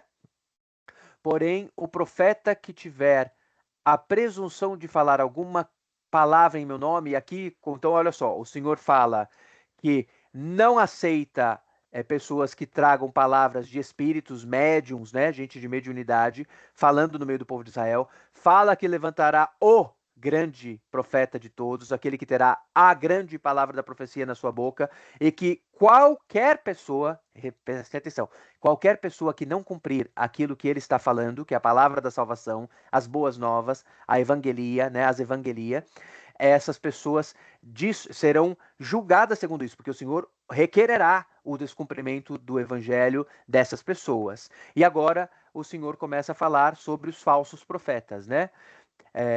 Porém, o profeta que tiver a presunção de falar alguma palavra em meu nome, que eu não lhe tenha mandado falar, ou que falar em nome de outros deuses, esse profeta morrerá. E se disseres no teu coração, como conhecerei a palavra que o Senhor não falou? Quando o profeta falar em nome do Senhor e essa palavra não se cumprir, nem suceder assim, esta é a palavra que o Senhor não falou. Com soberba a falou aquele profeta. Não tenhas temor dele. E isso até hoje a gente considera como um bom parâmetro para sabermos quem traz verdadeira profecia em nome do Senhor e quem não traz, não é? Só que vejam só, quem será que é esse profeta que ia se levantar? Será que não estava sendo falado aqui de Josué? Porque Josué é o profeta que vem logo depois de Moisés. Vamos ler aqui a chegada de Josué, a morte de Moisés e o levantar de Josué. Estamos lá em Deuteronômio capítulo 34. Era Moisés da idade de 120 anos quando morreu. Os seus olhos nunca se escureceram, nem perdeu o seu vigor. Continuou, né, um senhor de terceira idade inteirão, né, para conduzir o povo de Deus. E os filhos de Israel prantearam a Moisés 30 dias nas campinas de Moabe, e os dias do pranto no luto de Moisés se cumpriram. E Josué, peraí, que nome é esse? Josué. Josué, como é que é? Yahoshua. Ah, Jeová é salvação. Não é o mesmo nome de Jesus? Jesus não é uma abreviação do nome de Josué? É, isso mesmo. Guardem essa informação. Então, o Jeová é salvação, que veio ali depois de Moisés, né? Filho de Num, foi cheio do espírito de sabedoria, porquanto Moisés tinha posto sobre ele as suas mãos. Assim os filhos de Israel lhe deram ouvidos e fizeram como o Senhor ordenara a Moisés. E nunca mais se levantou em Israel profeta algum como Moisés, a quem o Senhor conhecera face a face. Peraí. Ué, mas não ia ser levantado um grande profeta? Então, mas este aqui, Josué, que veio depois, ele e os demais profetas que vieram ali depois dele, nunca mais conheceram o Senhor face a face. Então, peraí, não se está falando aqui deste Yahoshua aqui, deste Jeová é salvação, deste Josué aqui, não se está falando como aquele profeta que foi prometido ali, não é? No capítulo que nós lemos agora ali atrás. Estamos falando de outro. Nem semelhante em todos os sinais e maravilhas que o Senhor o enviou para fazer na terra do Egito, a Faraó e a todos os seus servos e toda a sua terra. Realmente não estamos falando do mesmo profeta, porque aqui Josué estamos falando de um profeta menor do que Moisés. Mas nós estamos aguardando um grande, aquele que tudo o que ele falar se cumprirá e aquele que, não sendo ouvido por qualquer pessoa, esta pessoa será julgada, né? Será requerido o descumprimento da palavra dele, das pessoas serão julgadas com base na palavra dele. Realmente não estamos falando então de Josué, devemos estar falando de Jesus, que também é Jeová, é salvação. Yahoshua, Josué, Yeshua, que é Yahoshua abreviado Jesus. E em toda a mão forte e em todo o grande espanto que praticou Moisés aos olhos de todo Israel. Isaías dizia, será que quem nasceria seria o próprio Deus? Dizia. Capítulo 9 narra a chegada de Jesus lá na Galileia. Jesus pregou na Galileia, não é? Jesus viveu na terra da Galileia, na terra de Nazaré, que era a terra do seu pai, do seu pai adotivo e da sua mãe, e Jesus começou todo o seu processo de pregação na Galileia. Vamos ler como é que foi profetizada a vinda de Jesus na Galileia? Jesus que nasceria em Belém, mas pregaria na Galileia? Mas a terra que foi angustiada não será entenebrecida. Envileceu nos primeiros tempos a terra de Zebulon e a terra de Naphtali, mas nos últimos tempos a enobreceu junto ao caminho do mar, além do Jordão, na Galileia das nações. Estamos em Isaías capítulo 9. Olha lá a profecia de Jesus, o Galileu. O povo que andava em trevas viu uma grande luz. Oh, não é justamente o que João narrou? A vinda de Jesus, uma grande luz para resplandecer nas trevas, exatamente o que João narrou sobre Jesus. Então o povo que andava em trevas, lá na Galileia das nações, viu uma grande luz, e sobre os que habitavam na região da sombra da morte, resplandeceu a luz. A salvação chegou. Tu multiplicaste a nação, a alegria lhe aumentaste. Todos se alegrarão perante ti, como se alegram na ceifa, na colheita, né? Ceifa, colheita. Como exultam quando se repartem os despojos de guerra, quando vencem, né, uma batalha e recebem os despojos dos perdedores da batalha. Porque tu quebraste o jugo da sua carga, e o cajado do seu ombro, e a vara do seu opressor, como no dia dos midianitas. Só que esta salvação que chegou é a salvação dos pecados. É deste jugo que Jesus veio nos livrar. Porque todo calçado que levava o guerreiro no tumulto da batalha, e todo manto revolvido em sangue serão queimados, servindo de combustível ao fogo. Por quê? Porque um menino nos nasceu, um filho se nos deu, e o principado estará sobre os seus ombros, e se chamará o seu nome: Maravilhoso, Conselheiro, Deus Forte, Pai da Eternidade, Príncipe da Paz. Do aumento deste principado e da paz não haverá fim sobre o trono de Davi. Parece que agora realmente vai se cumprir a promessa feita a Abraão, porque não haverá fim o aumento deste principado e da paz. Ele chegará a todas as famílias da terra, conforme prometido a Abraão e conforme prometido ao seu neto Jacó. Lá na terra de Betel, que antigamente era a terra de Luz e depois virou a terra de Betel, onde Jacó teve o sonho com a escada. Sobre o trono de Davi no seu reino, para o firmar e o fortificar. Jesus vai firmar e fortificar o seu reino como? Com juízo e com justiça, desde agora e para sempre, pois o reino de Jesus é eterno. Não é um reino como o de Davi, que pode ser tomado por outras nações, que o próprio Senhor pode usar para tomar, né, através de outras nações para corrigir o seu povo. Este será um reino eterno, desde agora e para sempre. O zelo do Senhor dos Exércitos fará isso. Vejam que o próprio profeta Isaías, no capítulo 11, narra de novo que da descendência de Davi, Davi é filho de Jessé, ok? Ele tiraria o Deus eterno, porque brotará um rebento do tronco de Jessé. Quem é Jessé? O pai de Davi, né? Do rei Davi. Jesus nasceria da descendência de Davi. E das suas raízes um renovo frutificará, e repousará sobre ele o Espírito do Senhor, o Espírito de sabedoria e de entendimento, o Espírito de conselho e de fortaleza, o Espírito de conhecimento e temor do Senhor, e deleitar-se-á no temor do Senhor, e não julgará segundo a vista dos seus olhos, nem repreenderá segundo o ouvir dos seus ouvidos, mas julgará com justiça aos pobres. Não é com juízo, com justiça que ele estabeleceria o seu reino? Então, Jesus, que nasceu num corpo humano, faria isso enquanto humano, com os seus olhos humanos, ouvidos humanos? Não! Faria isso com a justiça e o juízo. Versículo 4: mas julgará com justiça aos pobres e repreenderá com equidade aos mansos da terra, e ferirá a terra com a vara de sua boca, que é a palavra dele, e com o sopro de seus lábios, o Espírito do Senhor, ruach, Espírito, o vento, o sopro de seus lábios, matará ao ímpio, e a justiça será o cinto de seus lombos, e a fidelidade o cinto de suas entranhas. E morará o lobo com o cordeiro. Veja aqui, nós temos inclusive um relato do que vai acontecer nos últimos tempos escatológicos. O lobo com o cordeiro, o leopardo com o cabrito se deitará, e o bezerro e o filho do leão e o animal cevado andarão juntos, e um menino pequeno seguirá a terra onde não haverá mais tristeza, sofrimento, nem morte, nem dor. A vaca e a ursa pastarão juntas, seus filhos se deitarão juntos, o leão comerá palha como o boi, exatamente como era lá no Éden, onde todos os animais eram herbívoros, está escrito em Gênesis capítulo 1.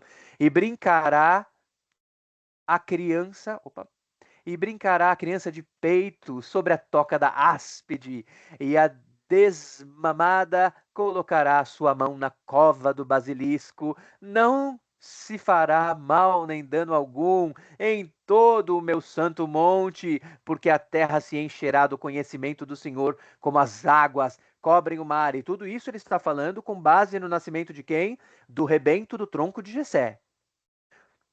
E acontecerá naquele dia que a raiz de Jessé, a qual estará posta por estandarte dos povos, será buscada pelos gentios. Olha só! A salvação chegou aos gentios mesmo, saiu dos judeus e chegou a todas as famílias da terra, alcançou os gentios, e o lugar do seu repouso será glorioso. Lembrando que a palavra gentil significa todos aqueles que não eram judeus, ok? Tinham judeus e gentios. Judeus, os que estavam do lado de dentro do reino de Israel, gentios, os que estavam do lado de fora. Mas agora, finalmente, os gentios buscarão a raiz de Jessé, o que vem antes de Jessé, porque ele vem antes e ele é depois. Ele vem da linhagem de Jessé, mas ele é anterior a Jessé.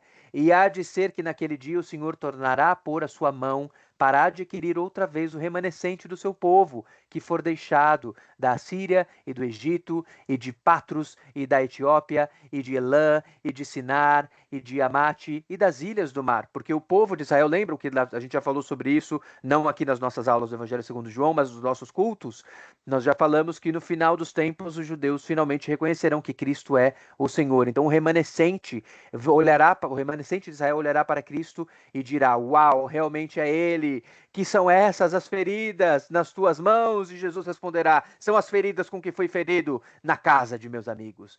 E levantará um estandarte entre as nações, e ajuntará os desterrados de Israel, e os dispersos de Judá congregará desde os quatro confins da terra. E afastar-se-á a inveja de Efraim, e os adversários de Judá serão desarraigados. Efraim é o nome que a gente dá para Israel, o reino do norte também, tá bom? A gente fala Judá, o reino do sul, Efraim ou Israel, o reino do norte. Efraim não invejará Judá, e Judá não oprimirá a Efraim. As brigas que aconteceram entre os dois reinos não acontecerão mais. Antes voarão sobre os ombros dos filisteus ao ocidente, juntos despojarão aos do oriente, e em Edom e Moabe porão as suas mãos, e os filhos de Amon lhe obedecerão, ou seja, este povo que crerá naquele que é a raiz e a geração de Jessé, este povo tomará todo o mundo.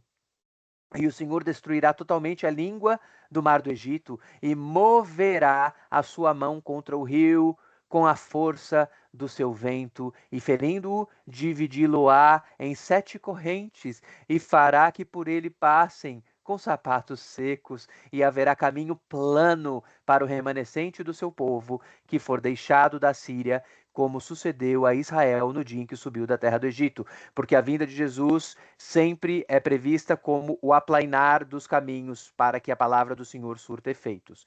E aqui, concluindo, olha só a profecia que Jesus nasceria em Belém. Então, estamos falando tudo aqui da origem de Jesus várias vezes, para entendermos de qual é a maneira como João narra e qual é a maneira como os outros narram, e nós termos o relato completo da vinda de Jesus. Quem era Jesus? Agora junta-te em tropas, ó filha de tropas. Estamos em Miqueias capítulo 5, ok? Agora junta-te em tropas, ó filha de tropas, por se há cerco contra nós, ferirão com a vara a face do juiz de Israel. E tu, Belém Efrata, ou seja, o nome da cidade de Belém também era Efrata, ok? Pode chamar de Efrata, pode chamar de Belém ou pode chamar de Belém Efrata. E tu, Belém Efrata, posto que pequena entre os milhares de Judá, de ti me sairá o que governará em Israel, e cujas saídas são desde os tempos antigos, desde os dias da eternidade. Aquele que nascerá em Belém tem as suas saídas, né? Ele tem as suas aparições desde os dias da eternidade. Ele é eterno, é o Deus eterno, porque só Deus é eterno. Porquanto os entregará até o tempo em que a que está de parto tiver dado à luz, então o restante de seus irmãos voltará aos filhos de Israel. E ele quem? Jesus permanecerá e apacentará o povo na força do Senhor. E quem apacenta é pastor, e Jesus é o bom pastor. Ele mesmo diz isso. e narra no Evangelho, né, enquanto ele narra o Evangelho, ele narra a diferença entre ele e os falsos pastores, que são aqueles que vêm senão para roubar, matar e destruir. E ele permanecerá e apacentará o povo na força do Senhor, na excelência do nome do Senhor seu Deus. E eles permanecerão, porque agora será engrandecido até aos fins da terra. Finalmente se cumpriu a profecia dada a Abraão e a Jacó, até aos fins da terra. A chegada deste que nasceu em Belém Efrata gerará o seu engrandecimento até aos fins da terra. E a nossa última profecia que leremos aqui para terminarmos, a última de todas, que fala que este Jeová é salvação, este Yeshua, este Yahushua, como é que será a vinda dele? Estamos em Zacarias capítulo 6. Toma dos que foram levados cativos, a saber, de Eudai, de Tobias e de Gedaías, os quais vieram de Babilônia, e vem tu no mesmo dia, e entra na casa de Josias, filho de Sofonias. Toma, digo, prata e ouro, e faze coroas, e põe-nas na cabeça do sumo sacerdote Josué, filho de Josadaque. Josué é o quê? Yahushua, Jeová é salvação. E fala-lhe dizendo, assim fala o Senhor dos Exércitos, dizendo, eis aqui o homem cujo nome é Renovo. Ele brotará do seu lugar e edificará o templo do Senhor. Ele mesmo edificará o templo do Senhor e ele levará a glória, assentar-se-á no seu trono e dominará e será sacerdote no seu trono. Ou seja, ele é simultaneamente rei e sacerdote e o nome dele é Jeová é salvação, Yeshua, Yahushua, Jesus. E o conselho de paz haverá entre ambos os ofícios. E estas coroas serão para Elém, e para Tobias, e para Gedaías, e para En, filho de Sofonias, como um memorial no templo do Senhor. Quero lembrar a vocês que este que construirá o templo do Senhor é dito, inclusive, que Jesus diz que destruirá e reedificará em 3 dias o templo. Lembra Jesus debatendo com os fariseus? E eles falam que é absurdo, dê-nos um sinal. E aí Jesus diz, o único sinal que eu dou para vocês é o sinal do profeta Jonas. Qual é o sinal do profeta Jonas? Aquele que desceu às profundidades durante 3 dias e ao terceiro dia ressurgiu vivo.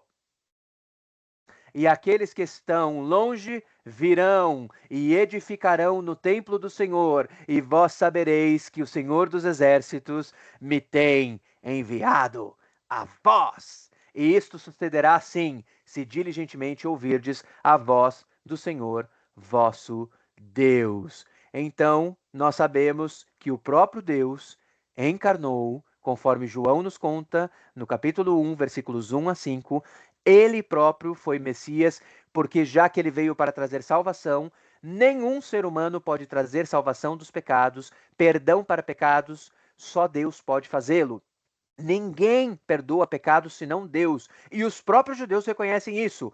Quando Jesus está lá na casa de Cafarnaum para curar o paralítico que está lá, aquela famosa cena em que os amigos do paralítico abrem o telhado da casa, descem o paralítico, Jesus diz que os pecados dele estavam perdoados, os fariseus se escandalizam, e aí Jesus diz, para que vocês saibam que o Filho do Homem tem poder para perdoar pecados, eu digo, levanta-te e anda. Porque o que é mais fácil dizer? Os teus pecados estão perdoados e vocês não conseguem ver, não conseguem crer, ou levanta o paralítico e anda. Então, para que vocês saibam que o Filho do Homem pode perdoar pecados, eu também digo, levanta-te e anda. Aquilo que é visível aos olhos de todos, a cura é impossível aos olhos de todos acontece, e saibam que também o invisível, que é o perdão dos pecados, também acontece pelo poder dele.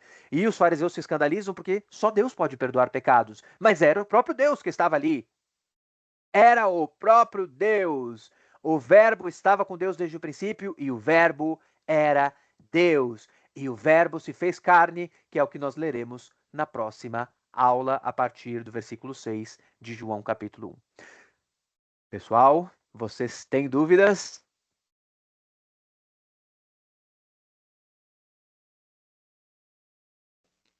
Não, Daniel. Não. Não? Maravilha. Então, Daniel, diga, eu Pati. tenho uma dúvida. Em Mateus, em 2,18, quando Herodes lá, foi Herodes, né? Herodes, rei Herodes, isso mesmo. Que falou para matar as crianças, porque ali fala é, Raquel, é Raquel que chora por seus filhos e recusa ser consolada, porque já não existe. Porque existe uma profecia do Antigo Testamento que fala sobre isso. Espera aí. Vamos lá. Nós vamos a Jeremias, capítulo 31. Vou abrir aí para vocês.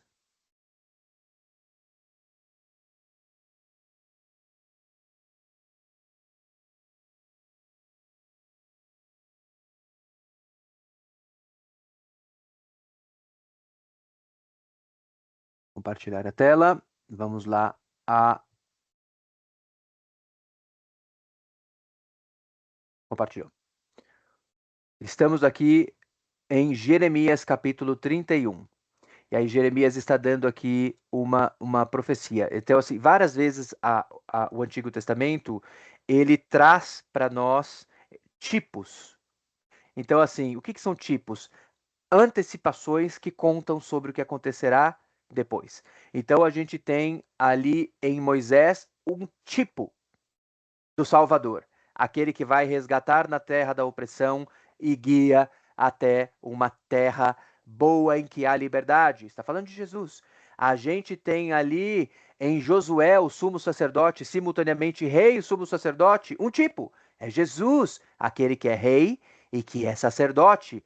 Ele consegue ser rei da linhagem de Judá, conforme todos os reis tinham que ser, mas ele é também um sacerdote, não da linhagem de Levi, mas da linhagem de Melquisedeque, a linhagem eterna dos sacerdotes. Então a gente tem vários tipos. E aqui a gente está passando por Jeremias, e Jeremias está trazendo aqui uma passagem em que ele fala da Virgem alegre e das mães que lamentam. Vamos ler aqui Jeremias 31.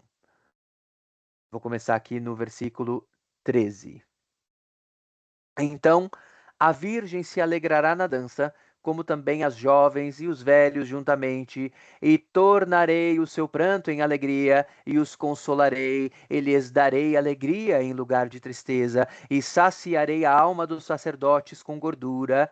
Gordura, né, que é a parte boa da carne, nem todo mundo podia comer carne, né, no Antigo Testamento. Carne é um alimento mais nobre, um alimento de mais substância. Então, quando fala de gordura, está falando das delícias, né? Pense em tudo que se faz com a gordura, todos os alimentos que são feitos à base de leite, né? Hoje nós temos o leite condensado, né? Hoje nós temos vários alimentos deliciosos, nós temos feijoada, nós temos esses alimentos que fazem a boca, né, salivar. Também no Antigo Testamento os alimentos feitos de leite eram os alimentos mais nobres, né? E saciarei a alma dos sacerdotes com gordura, e o meu povo se fartará dos meus bens, diz o Senhor. Assim diz o Senhor: uma voz se ouviu em Ramá, lamentação, choro amargo. Raquel chora seus filhos, não quer ser consolada quanto a seus filhos, porque já não existem. Assim diz o Senhor: reprime a tua voz de choro e as lágrimas de teus olhos, porque há galardão para o teu trabalho, diz o Senhor, pois eles voltarão da terra do inimigo, e há esperança quanto ao teu futuro, diz o Senhor, porque teus filhos voltarão para os seus termos. Bem ouvi eu que Efraim se queixava, dizendo: castiga-me, e fui castigado, como novilho ainda não domado. Converte-me e converter-me-ei, porque tu és o Senhor meu Deus. E este que é capaz de converter havia nascido. Então as mães que estavam pranteando podiam se alegrar, pois neste que traz a salvação há a esperança de que nós estaremos reunidos um dia né, com todos aqueles que forem do Senhor, não haverá lá naquele lugar mais lágrimas, nem choro, nem tristeza, nem dor. Então, o trabalho, aqueles que sofreram as arguras desta terra poderiam se alegrar, porque finalmente aquele que é capaz de perdoar havia chegado.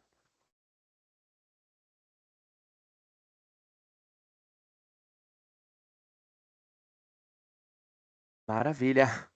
Mais dúvidas? Não? Vamos orar? Senhor Jesus, obrigado, Senhor.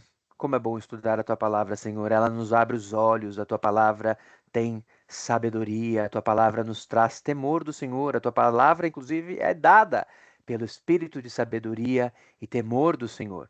Obrigado pela tua inspiração dada através do teu espírito aos apóstolos e profetas, para que pela tua misericórdia e compaixão de nós nos fosse legada a tua vontade em forma de escrituras. Nós amamos as tuas escrituras, Senhor. Ajude-nos a compreendê-las e, mais do que compreendê-las, ajude-nos a vivê-las. Nós queremos ser provas vivas de que o teu reino é vindo.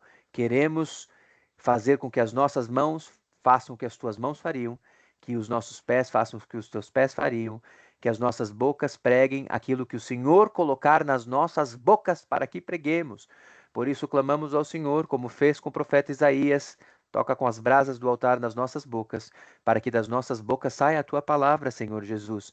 Não mais a palavra inspirada, para ficar legada como escrituras sagradas, mas a boa palavra com a qual araremos a terra, para que o Senhor nesta terra encontre terra arada, terra boa, para que o Senhor, o semeador, deposite as tuas sementes e o Senhor veja criar raiz a tua semente e o Senhor colha aquilo que te interessa como fruto bom do Santo Espírito, Senhor Jesus. Ajude-nos a sermos partícipes do teu reino, como candeias acesas, como sal da terra, como luz do mundo, Senhor Jesus, como cidade edificada sobre o monte. Use a tua palavra em nós, em nome de Jesus. Amém.